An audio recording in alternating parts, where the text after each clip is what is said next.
네, 반갑습니다. 다들 이제 학기 초 얼마 안 앞두고 바쁘신 와중에 또 오늘은 어제는 좀 봄날 같더니만 오늘은 약간 쌀쌀한데도 불구하고 이렇게 많은 분들 참석해 주셔서 감사드리고요. 오늘 행사에 이제 제가 첫 발표를 맡게 되었는데 이미 뭐 이제 지역혁신 플랫폼이라는 이 조직과 체계 그리고 그 목적이 사회적으로도 많이 알려졌음에도 불구하고 여전히 우리 내부에 있는 사람들보다는 이 외부에서는 플랫폼 외부에서는 저게 뭐지? 그리고 거기서 왜 리빙랩을 하고 있지? 뭐 이런 궁금증들을 많이 얘기하시는 것 같더라고요. 아까 우리 송희진 정책위원장님께서도 DSC 이게 도대체 뭐냐라고 하시면서 대전, 세종, 충청이라고 말씀하시고 그걸 좀 알렸으면 좋겠다라고 하셨는데 사실 아직은 충청까지는 가지 못했고요. 충남까지는 왔습니다. 그래서 DSC가 이제 대전, 세종, 충남 지역혁신 플랫폼이고 저희가 이제 궁극적으로는 이제 충청 권역까지 해서 4개 지자체가 초광역, 초메가시티를 구성하고 협력하는 게 목적이긴 하지만 아직은 DSC가 대전, 세종, 충남이라는 것도 말씀드리고 싶고요. 여기 제일 앞에 보시면은 마크가 여러 가지가 있죠. 뭐 지역혁신 플랫폼 마크도 있고 아래쪽에 보시면 DSC 공유대학 마크도 있고 충남대학교 마크도 있고 저는 또 대학교육혁신본부 본부장을 맡고 있다고 그래서 이게 도대체 여러 가지 조직들이 있고 막 섞여 있는 것 같은데 도대체 뭘까?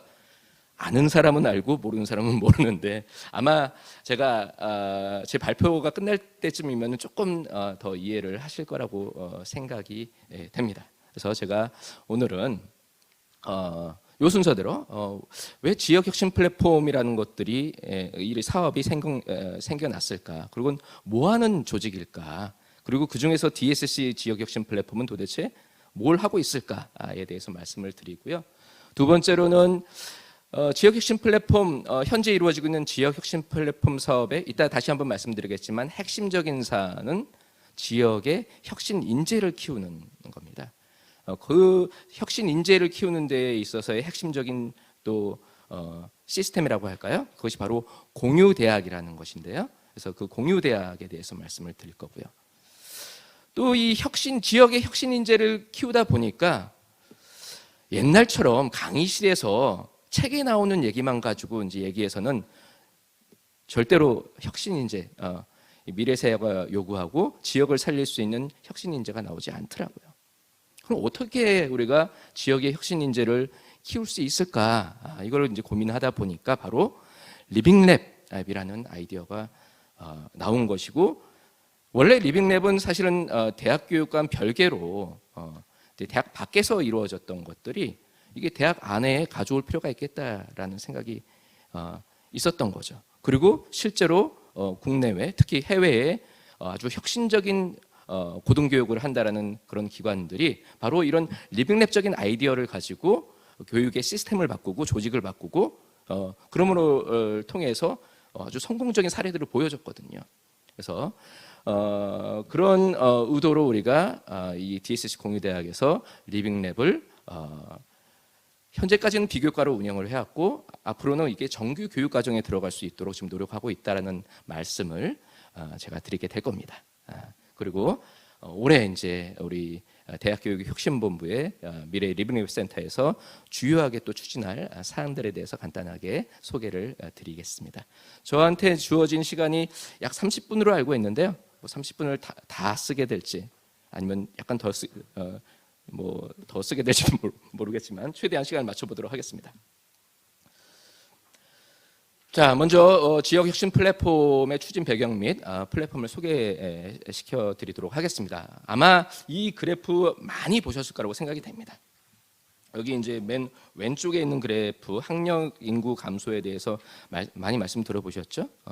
벌써 작년부터 해가지고 대학은 상당히 위기에 있습니다. 그 위기에 대한 경고는 그 전부터 있었지만 실제로 그 위기를 맞이한 것은 우리가 작년부터 여기 보시면은 파란 선이 대학의 입학 정원이고요. 파란 선이 대학의 입학 정원이고 녹색 선이 실제로 대학에 들어오는 인원인데요. 저희가 전체 우리나라에 약 4년제 대학만 200개가 있고 또 전문대가 뭐 100여 개가 있는 것으로 알고 있는데요. 우리 전체 이제 대학 입학 정원이 약 47만 명인데 작년에 대학에 실제로 들어온 학생들이 이제 43만 명, 약 4만 명 정도, 4만 명 정도가 이제 모자란 거죠.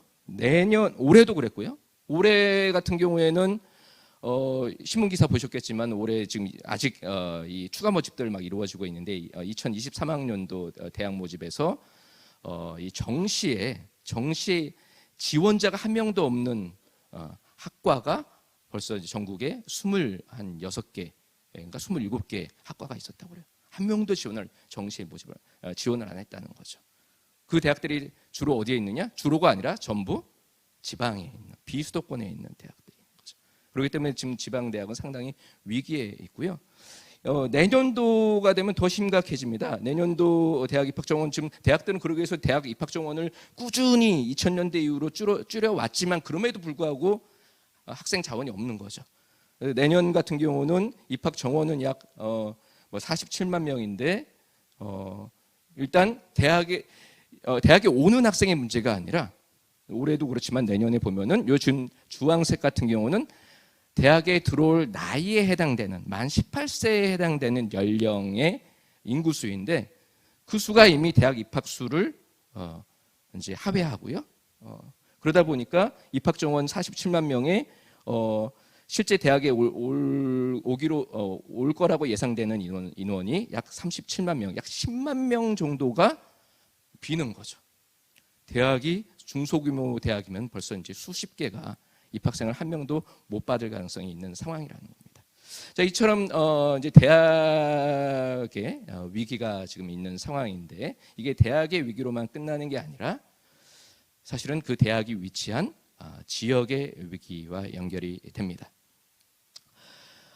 여기 지금 오른쪽에 있는 그래프는 이 지역의 대학의 졸업생 중에서 얼마나 그 지역에 취업을 하느냐 그 비율을 나타내고 있습니다. 전국적으로 보면은 약 52.6% 맨 아래 그래프인데요. 52.6%의 이 지역 출신 대학 사람들이 그 지역에 취업을 한다라고 얘기를 합니다. 한 절반 정도가 자기의 졸업 지역에서 이제 취업을 하는 거죠.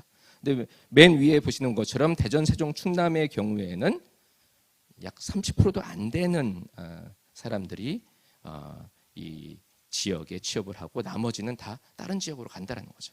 이게 바로 이제 지역 인재 유출의 문제이고 지역 인재 유출은 바로 그 지역 자체를 위기로 만드는 지역의 경제뿐만 아니라 지역의 어떤 근간을 이제 흔드는 그런 문제점을 가져오는 게 바로 이런 고민의 출발이 지역혁신 플랫폼의 아이디어의 시작이라고 보시면 되겠습니다. 자, 그래서 2020년도에 벌써 이제 한 3년 전 됐는데요. 이제 정부에서는 어떻게 하면은 이 지역의 문제를 조금 전략적으로, 체계적으로 좀 해결할 수 있을까라는 아이디어에서 저희가 지금 DSC 지역혁신 플랫폼이라고 얘기하는 그런 지역혁신 플랫폼 사업이 시작이 되었고요. 목적은 뭐 여기 보시는 바와 같이 플랫폼을 구축해가지고 지역의 중장기 발전 목표에 부합하는 지역의 핵심 분야를 선정하고 저희 같은 경우는 모빌리티이고요. 오늘 주제와도 관련된 이 모빌리티 분야를 우리는 선정을 했고 어쨌든 지역마다 그 지역의 핵심 분야를 선정하고 지역 내 대학들 가장 브레인들이 모여져 있는 이 대학들과 지자체 그리고 핵심 기관들 그리고 기업체들이 협력해서 좀 어떻게 하면 우리가 우리 지역을 살릴 수 있을지에 대해서 고민을 같이 하고 전략을 짜서 수행을 해보자라고 했던 게 지역혁신 플랫폼 사업의 근본적인 목적이었습니다. 그런데 이게 처음이었느냐? 사실은 처음은 아니었어요. 벌써 이제 우리가 1990년대 후반 IMF 거치면서 2000년대로 넘어오면서 벌써 그런 위기를 알고 있었죠 우리가. 그래서 여러 가지 사업들을 사실은 정부가 바뀔 때마다 해왔었습니다. 그런데 이제 기존의 사업과 그렇다면 이번에 지금 하고 있는 사업의 차이가 뭐냐? 기존의 사업들은 이 정부 부처에 따라서 여기 보면 중기부라든지 산업부라든지 과기부라든지 이 정부 부처에 따라서 게이트키퍼가 다 달라요. 뭐 테크노파크라든지 연구개발지원단이라든지 발전연구원이라든지 서로 다른 이 게이트키퍼를 만들어서 좀 분절된 방식으로 지역혁신 사업을 해왔다는 것. 그로 인해서 뭐 약간의 성과도 있었지만은 만족할 만한 성과가 없었던 것이 이제 공통된 의견이었던 것 같습니다. 그래서 이 3년 전에 시작한 지역혁신 플랫폼에서는 이렇게 분절된 기관에 따라서 그리고 정부 부처에 따라서 다 분절된 지역혁신 사업을 하지 말고 뭔가 지역이 함께하는 우리가 상생 뭐 이런 뭐 협력 이런 얘기를 최근에 많이 했잖아요. 그런 것들을 조금 이 지역혁신을 위해서 좀 실현해보자라고 했던 게 지역혁신 플랫폼 사업의 기존 지역혁신을 위한 사업과의 차이점이었고요. 그래서 거점 대학과 지방정부, 기업, 연구소, 시민사회가 좀 통합적으로 지역혁신을 위해서 같이 고민하고 전략을 짜고 그 전략을 수행하는 그런 것들을 취지로 했던 게 바로 지역혁신 플랫폼 사업이라고 보시면 되겠습니다. 자, 그래서 이 지역혁신 플랫폼이 여기 지금 연도가 바뀌어졌네요. 여기 2020년도에 최초로 이제 1차 년도 사업에서 3개의 플랫폼이 선정이 되었습니다. 여기 보시면은 이 주황색이죠? 주황색으로 된 충북 하고 충북 지역혁신 플랫폼과 그다음에 광주 전남 지역혁신 플랫폼, 울산 경남 지역혁신 플랫폼이 첫 해 3개의 플랫폼이 지역혁신 플랫폼으로 시작이 되었고요. 뭐 주제들 핵심 주제들 보면 충북 같은 경우에는 뭐 제약 바이오 이런 게 핵심이었고, 그다음에 광주 전남 같은 경우에는 에너지, 그다음에 여기 울산 경남 같은 경우는 스마트 제조 뭐 이런 쪽이 이제 핵심 분야였던 겁니다. 자, 우리 이 대전 충남 지역에서도 원래 1차 년도에 들어가기 위해서 사실 이 지역혁신 플랫폼에 대한 아이디어는 저희 충남대에서 이 아이디어를 좀 구체화하는 그런 작업들이 2018년, 2019년도에 이 충남대에서 사실은 이루어졌었습니다. 그러면서 이제 저희도 1차 년도에 이 사업을 들어가고자 했지만 그때 들어가지 못했고 2차 년도에 이제 한 개의 플랫폼이 선정되었는데 바로 저희 DSC 지역혁신 플랫폼이 선정이 되었고 저희의 핵심 분야는 바로 모빌리티가 모빌리티로 이제 초점을 맞추게 되었습니다. 그리고 이제 올해가 아니죠. 벌써 이제 작년이니까 작년 이제 3차 년도에는 2개 플랫폼이 선정이 되었는데 강원 지역 플랫폼과 대구 경북 지역 혁신 플랫폼이 선정이 되었고요. 이제 올해 마지막으로 아마 3개의 지역 혁신 플랫폼이 생겨서 이 수도권이 아닌 비수도권 지역의 웬만한 지역은 이 지역 혁신 플랫폼이라는 시스템을 이제 다 갖추게 될 것으로 예상되고 있습니다. 근데 뭔가 좀 이 플랫폼마다 좀 약간 특징이 차이점이 있죠. 물론 주제도 차이가 있지만 어떤 점에 좀 차이가 있나요? 몇 개의 지자체가 같이 하느냐가 차이가 있죠. 충북이라든지 그다음에 강원이라든지 그다음에 올해 아마 진입하게 될 부산이라든지 제주라든지 전북이라든지 이런 데는 단일 지자체로 구성되어 있어요. 근데 대구 경북, 울산 경남, 광주 전남, 특히 우리 DSC는 가장 많은 지자체, 3개 지자체가 공동으로 협력해서 이 플랫폼을 현재 운영하고 있습니다. 가장 어떻게 보면은 상생과 협력의 좋은 모델임에도 불구하고 어떻겠어요? 제일 어렵게 운영을 하고 있습니다. 협력이라는 게 좋고 우리가 해야 될 바이긴 하지만 그것을 서로 다른 생각들, 서로 다른 여건들 이런 것들을 이해하고 거기서 공동의 아이디어를 끄집어내는 게 정말 쉬운 일이 아니더라고요. 그럼에도 불구하고 필요한 거죠. 자, 이게 이제 바로 이제 지역혁신 플랫폼이고요. 저희 이제 대전 세종 충남 지역혁신 플랫폼은 그래서 2021년 6월부터 시작을 해서 2026년 2월까지 약 5개년 동안 사업을 그 이후에도 저희는 계속 되리라고 생각하지만 일단 5개년 사업을 현재 1차적으로 수행하고 있고요. 연간 이 플랫폼 저희 플랫폼만 해서 약 700억 정도, 695억 원에 상당히 크다고 생각하실 수도 있을 겁니다. 하지만 참여하는 기관이나 조직이나 지자체를 생각한다면 또 아주 크다고 보기는 힘들 수도 있을 텐데 아무튼 그 정도. 그리고 5개년 동안 약 3,436억 원의 사업비를 가지고 운영을 하고 있습니다. 주요 사업 내용은 아까도 말씀드렸지만 이 지역혁신 플랫폼 이번에 운영하고 있는 지역혁신 플랫폼의 핵심적인 사안은 그 지역의 우수 인재를 수도권 대학으로 보내지 말고 이 지역의 아주 혁신적인 고등교육 이 시스템을 만들어서 거기서 교육을 시켜가지고 그 지역의 우수한 기업체에 취업을 시켜서 그 지역 발전의 원동력이 될 수 있도록 하자라는 게, 그래서 지역에 정주시키고 그래서 지역의 소멸을 방지하고 지역을 발전시키자라는 게 이제 핵심적인 건데요. 그러기 위해서 저희가 DSC 공유대학 및 공동 캠퍼스를 운영을 하고 저희 핵심 주제 분야인 모빌리티 분야의 혁신 인재의 취업, 그리고 단순히 직장만 있다고 요새 젊은 사람들이 그 지역에 머물지 않잖아요. 취업처도 좋아야 되지만 거기가 정말 살만한 곳인가, 청년들이 즐길 수 있는, 쉴 수 있는, 그리고 안전하게 거주할 수 있는 그런 여건들이 만들어져야 되는데 그런 정주 여건, 정주 환경을 구축하는 데도 저희가 관심을 가지고 하고 있고요. 더불어서 지역의 특히 강소기업들을 같이 도와주고 만들어내는 그런 쪽에도 저희가 초점을 맞추고 있습니다. 그 일을 하기 위해서 저희 대전, 세종, 충남 지역의 24개 대학이 같이 하기로 합의를 해서 협약을 했고요.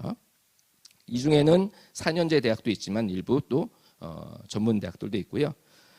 그 외에 요 하단에 보시면 69개의 혁신 기관들, 공공기관들과 그다음에 80여 개의 이 지역에 위치한 대전, 세종, 충남에 위치한 기업들, 그리고 당연히 3개 지자체가 이런 좀 전에 말씀드렸던 그 목적을 위해서 함께 하기로 저희가 약속을 하고 현재 사업을 수행 중에 있습니다.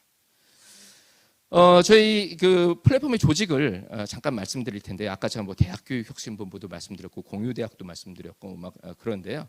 또 뭐 본부 얘기도 이제 나올 텐데, 저희 이제 대전, 세종, 충남 지역혁신 플랫폼은 이런 구조를 가지고 있습니다. 다른 지역혁신 플랫폼도 대체로 이런 구조를 가지고 있는데, 일단 이 플랫폼의 가장 이 사무국이라고 할 수 있는 행정적인 그런 책임을 지고 있는 게 바로 총괄운영센터라는 게 있습니다. 저희 DSC 총괄운영센터는 저희가 대전, 세종, 충남이 같이 이제 협업을 하다 보니까 저희 협의에 의해서 내포신도시, 충남에 있는 내포신도시에 총괄운영센터 사무국을 두고 거기서 운영을 하고 있습니다.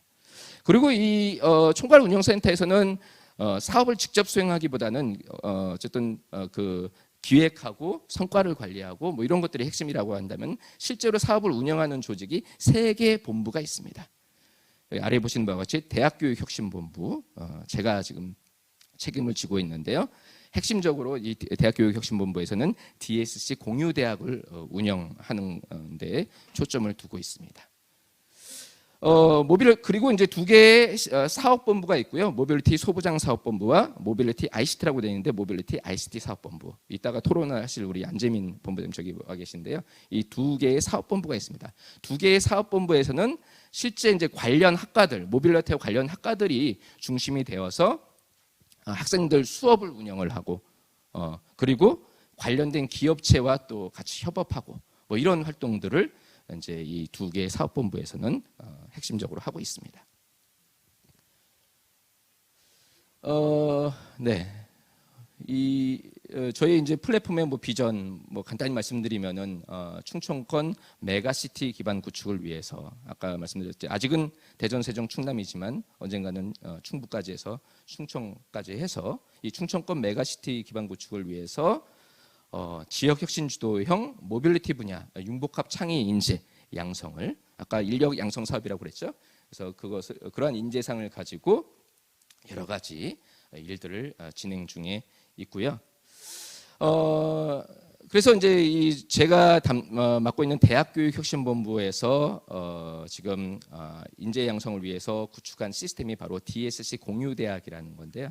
사실 말은 대학이라고 불렀고, 저희도 원래 출발할 때는 이게 정말 하나의 대학으로서 충남대든 공주대든 하나의 대학처럼 인정을 받는 모델로 나갈 수 있을까?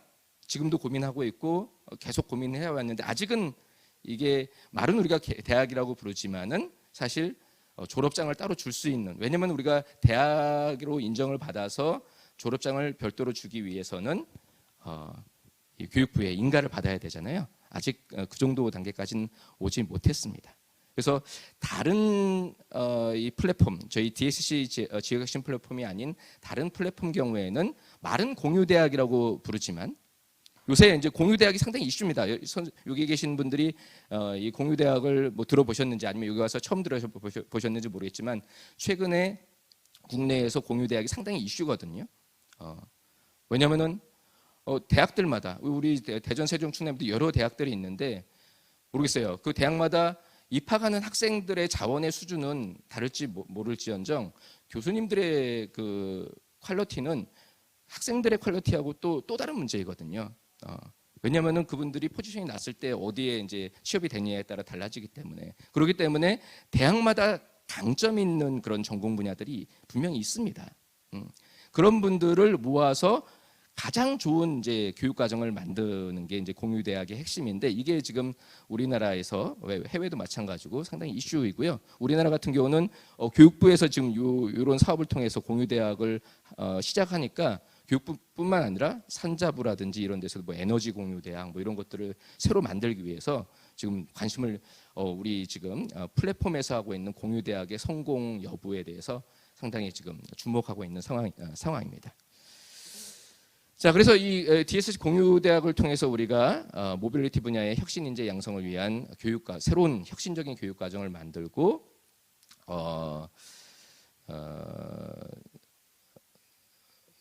그쪽에 이제 전문가를 지금 우리가 배출하기 위해서 이 DSC 공유대학 시스템을 이용을 하고 있는데요. 이 DSC 공유대학은 지역 혁신을 선도하는 가치 창출 DSC 공유대학이라는 교육 비전 하에 아까 말씀드렸던 것처럼 지역 혁신 주도형 모빌리티 분야 융복합 창의 인재 양성을 위해서 크게 보면은 두 개의 아까 말씀드렸던 본부, 사업본부, 모빌리티 소부장본부와 모빌리티 ICT 본부 이 두 개의 본부를 가지고 그 아래 보면은 이제 8개의 세부 전공이 있습니다. 좀 이따 이제 설명을 드릴 텐데요. 그래서 뭐 여러 가지 이제 저희가 뭐 미래 고급 인재 양성, 지역 융합 인재 양성, 전문 실무 인재 양성, 그리고 문제 해결 인재 양성 이런 목표를 세우고 그런 목표를 달성하기 위해서 교육 과정을 만들고 있는데, 특히 맨 마지막 두 개 전문 실무 인재 양성이라든지 문제 해결 인재 양성 이런 부분들이 우리 리빙랩과 아주 밀접한 관련이 있을 거라고 생각이 됩니다. 네. 그래서 이 DSC 공유대학에서는 참여하는 24개 대학생들을 대상으로 해서 여기 지금 뭐 여러 가지가 있는데요.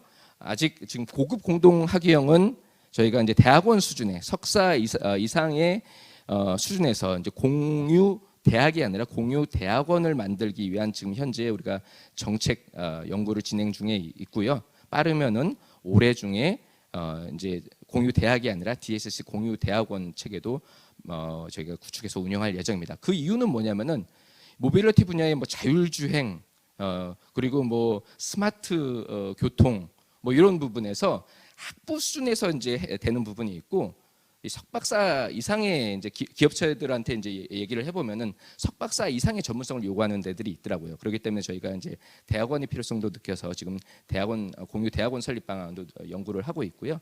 현재 지금 저희가 진행하고 있는 건 요 나머지 4개 부분인데요. 그래서 저희 DSC 공유대학이 다른 플랫폼의 공유대학과의 차별점은, 다른 플랫폼의 공유대학은 사실은 현재까지도 있었던 학점 교류 정도의 공유대학을 운영을 하고 있습니다. 근데 실제로 학점 공유는 우리가 플랫폼을 사업을 하기 이전에도 가능했던 거거든요. 근데 저희 DSC 공유대학에서는 저희가 참여하는 대학 24개 대학에, 사실은 24개 대학은 아니라 왜냐면은 전문대와 4년제는 다르기 때문에 이 4년제 대학 17개인가 18개의 4년제 대학의 총장님들이 다 같이 찍은 그런 공동 졸업장을 주는 것으로 해서 같이 이 공유대학을 운영하고 있다는 점에서 이 별거 아닌 것 같지만은 매우 지금 이 대학 교육에서는 큰 이 진전이라고 저는 생각이 됩니다. 그래서 이제 그런 학부 공동 학위를 운영하고 있고요. 더불어서 좀 더 요새 뭐 융복합 교육을 강조하는데 워낙 한 개의 전공에서 이제 한 개의 전공만 수강을 하다 보면은 너무 교과목이 많아서 다른 걸 할 여력이 없는데 좀 그런 이 교육과정 수강에서 융통성을 발휘할 수 있도록 마이크로 디그리 과정을 운영을 하고 있습니다. 시간이 빨리 가네요. 그리고 더불어서 이 우리 재학생들뿐만 아니라 외부에 있는 예를 들어서 뭐 특성화고 학생이라든지 그리고 전문대 재학생이라든지 그리고 재직자들을 위해서도 이분들이 우리 DSC 공유대학의 교육 과정이라든지 시스템을 활용할 수 있는 방안들을 만들어서 운영을 하고 있는데 일종의 이제 평생교육 차원에서 하고 있는 거죠. 그래서 모듈형 학점제를 통해서 현재 이 공유대학이 하고 있는 여러 가지 수업이라든지 혹은 비교과 활동에 참여하게 되면은 그 시간이라든지 이 내용의 이 중요성에 따라서 학점을 부여를 하고요. 그것을 학점 은행제 뭐 이런 쪽에 활용할 수 있도록 하고 있고요. 더불어서 이 지역의 모빌리티 분야 기업체가 요구하는 그런 교육 내용을 가지고 재직자 교육도 현재 DSC 공유대학에서 운영을 하고 있습니다. 저희 DSC 공유대학에서는 그러한 혁신적인 이 교육 과정을 운영하고 혁신 인재를 키우기 위해서 3개의 센터가 협업을 하고 있는데요. 교육혁신센터와 미래리빙랩센터, 지역인재교육센터, 저희 대학교육혁신본부 DSC 공유대학을 운영하는 대학교육혁신본부의 3개 핵심센터가 바로 여기 교육혁신센터, 미래리빙랩센터, 지역인재교육센터입니다. 각각의 목적은 여기 참고하시면 되고요. 그 중에서 이제 오늘 이 행사를 공동 주관하는 게 바로 미래 리빙랩 센터이고, 이 미래 리빙랩 센터에서는 우리 학생들이 단순히 전공적인 지식만 갖고 졸업하는 게 아니라 지역 공동체 연계 문제 해결을 할 수 있는 그런 역량을 가진 인재 양성을 하는 것을 초점을 맞추고 사업을 진행하고 있습니다. 아까 잠시 말씀드렸지만 저희 DSC 공유대학에는 2개의 융합학부 내에 8개의 전공이 여기 보시는 바와 같이 모빌리티와 관련된 8개의 전공이 현재 운영 중에 있습니다. 그리고 뭐 마이크로 디그리 관련해서도 약 32개의 마이크로 디그리 과정을 운영을 해서, 그러니까 우리가 원래 학위를 따려면은 엄청 많은 학점을 따야 되잖아요. 근데 그렇게까지 이렇게 뭐 집중적으로 들어가지 않더라도 좀 특정 최근에 이슈가 되고 있는 4차 산업혁명이라든지 우리 같은 경우에는 혁신 모빌리티와 관련된 전공들을 조금 특화해가지고 3과목에서 5과목 정도를 들으면은 그쪽에 마이크로 디그리를 부여하는 그런 시스템을 또 만들어서 운영을 하고 있고요. 이 마이크로 디그리 과정이 뭐 많이들 최근에는 많이 들어보셨을 거라고 생각하는데, 해외 같은 경우는 뭐 유다시티라든지 교세라라든지 이런 그러니까 옛날에 전통적인 그런 대학이 아니라 여러 분야의 이제 전문성을 가진 사람들이 일종의 좀 무상 고등교육 이런 것들을 제공하는 차원에서 만들었던 그런 아이디어들이 이제 우리나라에서도 좀 적용이 되고 있는 것이라고 보시면 되겠습니다. 그래서 좀 더 학생들이 부담 없이, 그리고 전공에 대한 그런 걱정이 없이 좀 이렇게 수강을 함으로써 그쪽의 전문성을 기르게 되고 융복합적인 전문성을 기르게 되고, 또 기업들에서도 얘가 그냥 뭐 예를 들어서 뭐 전파공학과 출신이지만은 이런 쪽에 또 마이크로 디그리를 통해서 이런 쪽 수업을 들었구나를 이제 알릴 수 있도록, 그래서 기업에도 이 학생들이 어떤 좀 전문성을 가지고 있는지를 좀 더 구체적으로 알려주기 위해서 이 마이크로 디그리 과정을 운영을 하고 있고, 이 각각 수강한 마이크로 디그리에 대해서는 인증서도 발급을 하고 또 이제 졸업장에도 이게 기록이 되도록 저희가 운영하고 있습니다. 그래서 DSC 공유대학에서는 또 다양한 비교과 프로그램들을 운영을 하고 있는데요. 첫 번째 같은 경우는 이제 자율주행차 교육 워크숍, 저희가 매 학기별로 주말에 우리 이제 DSC 공유대학은 워낙 많은 대학에 이 DSC 지역에 대전, 세종, 충남 지역에 퍼져 있는 24개 대학에서 학생들이 참여하기 때문에 일반적인 수업은 온라인으로 이제 수업이 이루어지게 되고요. 주말이나 방학을 이용해서 이렇게 집합 교육을 또 실시합니다. 그리고 우리 리빙랩하고 가장 밀접하게 관련된 리빙랩 사업에 참여하는 학생들이 퍼실리테이터 전문가 교육 뭐 이런 것들도 하고, 또 지역의 공공기관들, 저희가 특히 많이 이제 사업을 했던 게 국립생태원이라든지 한국가스기술공사 뭐 이런 등등의 공공기관과 또 연계한 교육도 하고, 또 지역의 문제를 직접 그 지역에 나가서 이제 좀 해결하는 그런 RIC라고 해서 우리가 지역 통합 캠퍼스라는 이름을 지었는데요. 이건 실제로 뭐 대학 캠퍼스가 아니라 학생들이 지역의 현장에 나가서 뭔가를 배우고 그 지역의 문제가 뭔지를 파악하고 그 문제를 해결하기 위해서 좀 여러 가지 프로젝트를 실시하는 그런 것들을 우리 DSC 공유대학에서 진행해 오고 있습니다. 자, 이거 쭉 여기 뭐 DSC 공유대학에 대한 내용은 넘어가도록 하고요. 생각보다 시간이 저는 금방 가는 것 같은데 여러분들은 잘 안 가죠? 네, 그래서 핵심으로 좀 들어가도록 하겠습니다. 오늘 이제 저희가 한국 리빙랩 네트워크와 같이 이 DSC 공유대학 이렇게 미래 리빙랩 센터와 공동 우리가 행사를 진행하고 있는데요.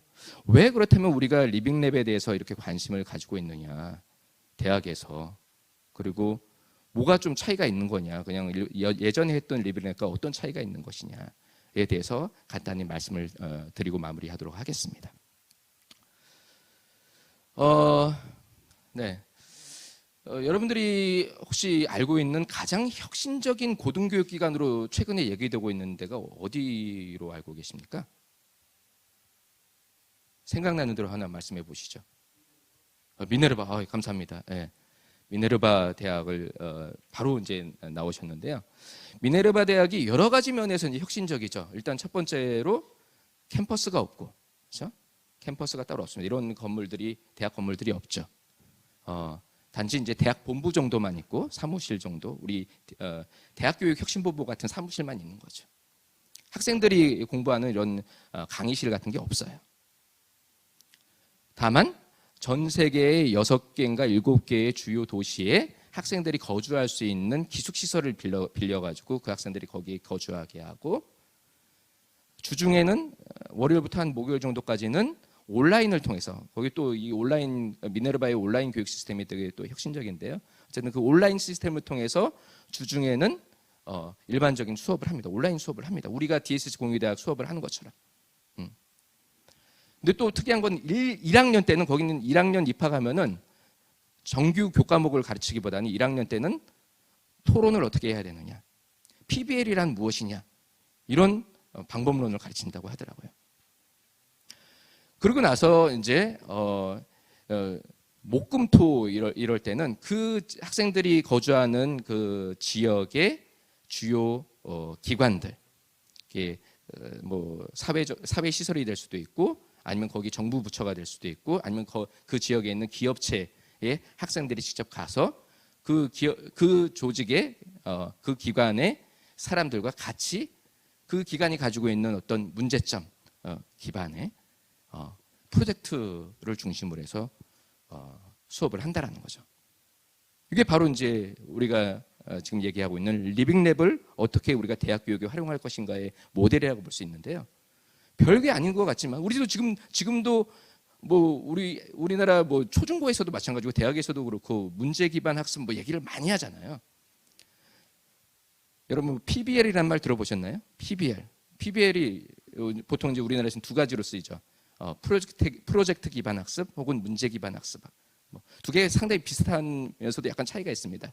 PBL은 정말 어떤 특정한 문제를 중심으로 해서 수업을 진행하는 거고, 프로젝트 기반 학습은 뭔가 산출물을 내는 데 초점을 맞춰가지고 결과물을 내는 데 초점을 맞춰서 이제 이루어지는 교육 과정인데요. 제가 한 2주 전에 제가 여기 사범대학 소속 교수인데요. 우리 사범대학 학생들을 데리고 핀란드의 교육 현장을 일주일 동안 다녀왔습니다. 근데 핀란드에서는 같은 PBL인데 문제 기반 학습도 아니고 프로젝트 기반 학습도 아니고, 거기서는 피나미난 베이스드 러닝이라고 하더라고요. 같은 PBL인데 현상 기반 학습이라는 용어를 쓰더라고요. 그래서 왜 현상이냐? 그러니까 기존의 문제 기반 학습은 그 문제가 사실 우리 학생들이 살고 있는 이 지역사회든 아무튼 그 사회와 밀접한 관련이 없는 그 문제를 가지고 또 많이 이루어질 수 있잖아요. 근데 그게 아니라 정말 삶 속에 있는 문제, 그 지역이 가진 문제에 초점을 맞춰서 그걸 가지고 이제 교육을 하고 학생들이 배움이 일어날 수 있도록 하자는 취지에서 현상 기반 학습이라는 용어를 쓰더라고요. 그게 저는 오늘 지금 저희가 얘기하고 있는 리빙랩이 어떻게 우리 대학생들의 교육 과정에 들어와야 될 것인가의 가장 핵심이라고 생각이 됩니다. 여하튼 네, 그런 흐름이 우리가 이제 교육의 선진국이라고 하는 그런 핀란드에서도 있는 것을 볼 수 있었다라는 점을 말씀드리고요. 그래서 저희가 이제 그런 차원에서 미래 리빙랩 센터를 저희 DSC 공유대학의 출발 때부터 구축을 해서 운영을 해왔었고, 첫 1년 동안은 이걸 일종의 사업적인 것으로서 여러 가지 뭐 우리가 기획 리빙랩이라든지 실행 리빙랩이라든지 이런 사업적인 차원에서 리빙랩을 운영을 해왔고, 거기에 학생들을 참여시켰다면은 궁극적으로 저희가 의도한 것은 이것이 별도의 어떤 비교과적인 사업이 아니라 학생들이 정말 대학생으로서 당연히 거쳐야 될 정규 교과로서 만들기 위해서 저희가 노력을 해왔던 겁니다. 2000년도에 들어와서는 쉽지는 않았습니다. 교수님들이 반발이 심했어요. 참여하시는 교수님들이. 왜? 힘들거든요. 학생들 팀 만들어야 되고, 팀마다 주제 만들게 해야 되고, 또 실제 지역사회 기관이라든지 연결을 시켜줘야 되고, 이런 부분들이 교수님들이 그동안 해왔던 책 하나 가지고 교과서 가지고 할 수 있었던 수업하고는 차원이 다른 노력이 드는 거거든요. 그럼에도 불구하고 설득하고 또 그만큼 또 저희 미래 리빙랩 센터에서 여러 가지 전략을 세워서 저희가 이 리빙랩을 하나의 교과목으로 만들고, 이번 이제 새 학기 때부터 처음으로 정규 교과로서의 리빙랩 수업을 지금 진행하도록 저희가 지금 계획 중에 있습니다. 자, 시간이 거의 다 저한테 부여된 시간이 거의 다 된 것 같아서 뭐 내용들은 더 있지만은 한번 지금 보시면 다 같이 이제 저희 이제 학생들이 4학년 1학기 때 모빌리티 리빙랩이라는 수업을 듣게 되어 있고요. 이걸 말씀드리기 위해서 제가 여러 가지 주저리 말씀드렸던 겁니다. 네, 저희가 아직은 이제 이 수업으로서의 리빙랩은 아직 시작 단계에 있지만은 그동안 그래도 저희 미래 리빙랩 센터에서 또 한국 리빙랩 네트워크에서도 많이 협력을 해주신 걸로 알고 있습니다. 그런 걸 통해 가지고 장애 어린이용 레저 스포츠 모빌리티 개발을 해서 장애 어린이들이 탈 수 있는 그런 자전거, 안전하게 탈 수 있는 자전거도 개발해서 보급을 했고요. 그다음에 IoT 기반의 환자 맞춤형 재발 제어 장치 개발, 이런 것들이 저희 리빙랩 사업들을 통해서 그동안 이루어진 우수 사업이라고 볼 수 있겠고요. 리빙랩을 운영하기 위한 다양한 활동들을 우리가 이렇게 또 해왔다는 점 말씀드립니다. 그리고 현재 저희가 좀 이 지역 사회에 저희 학생들뿐만 아니라 일반인들 대상으로 해서 리빙랩 관련된 아이디어 공모전을 진행하고 있습니다. 그래서 여기 참여하신 분들뿐만 아니라 지금 온라인으로 참여하시는 분들도 좀 관심을 가지고 참여해 주시면은 더 참여와 단순히 학생들만 참여하는 게 아니라 좀 지역 사회가 함께하는 그런 리빙랩으로 또 발전해 나갈 수 있을 것 같습니다. 향후 계획 간단히 정리했는데요.